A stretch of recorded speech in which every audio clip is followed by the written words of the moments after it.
I'm here with General David Palmer of the U.S. Army, and we're here at Population Hospital. It is May 11th, and could you just start by giving us your birthday and where you currently reside? Okay, I live in near Belton, Texas, on Lake Belton, right in the middle of the state. Okay. North of here, about an hour. Yes, sir. I was born in May, 31st of May, 1934. Okay. Could you give us, you retired from the military, but could you just give us your rank when you retired? I retired in 1991 and moved here. We built a home in Texas, and then worked for some years after that running a university for PhD completion. And now I'm just retired and doing what I want to do. Now, your highest rank achieved in the military is what? Lieutenant General. Lieutenant General. Three-star. Thank you. Now, I'd like to talk about, now you began your career at West Point, correct? Yes, I went there right out of high school. Could you tell us maybe what motivated you to attend West Point and pursue a career in the military? Well, two different questions. Back in that day and age, every man, every young boy, when you graduated from high school, had to go serve. If you were healthy, if you had the right eyesight and had both legs and so forth. The question wasn't would you serve, it was how. Air Force, Army, Navy, Marines, go to ROTC, get enlisted, be drafted, and now the question, as you know, is every young boy or girl, the question is, will I serve? So going to West Point was no different than going to the University of Texas, ROTC, or going to Texas A&M there. It led me into the Army. The reason I stayed in the Army after my required time of service is I found it a great way to serve. Just a great way to be an American, to serve in the years of the Cold War and the Vietnam War. Okay, thank you. Now, I understand that one of your first commands was in Berlin as a tank commander. Is that correct? I was with the tank company in Berlin back when it was behind the Iron Curtain. Right. Okay. Wow. Could you tell us maybe a couple of experiences from Berlin during that time? If you have a day or two, I could tell you about those. It was exciting. I was a youngster from Texas, and when going to Arkansas or Louisiana was a big trip.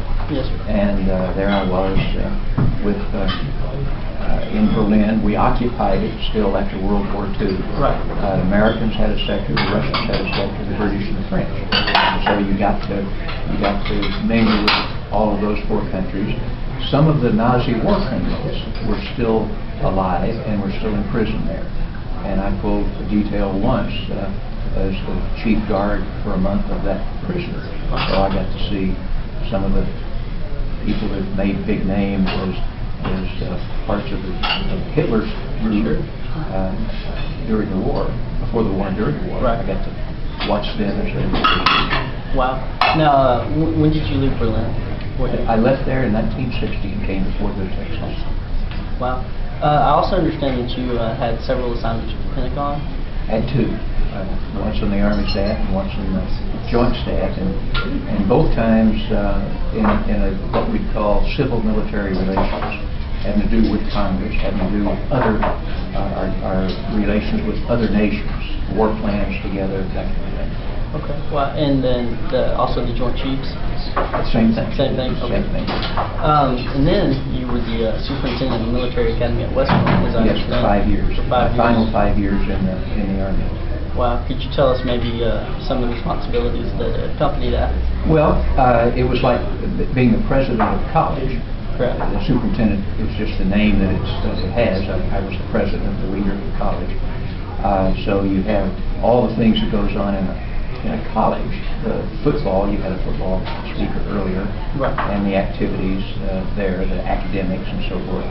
But it's also all military. Everyone that goes in there, it literally becomes part of the military. They sign up when they enter. So it's also like leading a large military camp in a way. Okay. That's neat.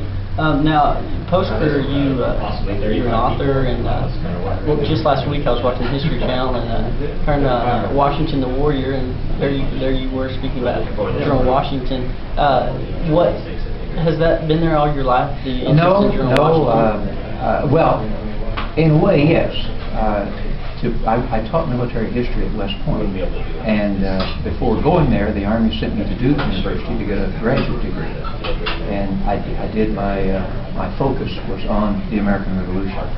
And from that point on, I was 30.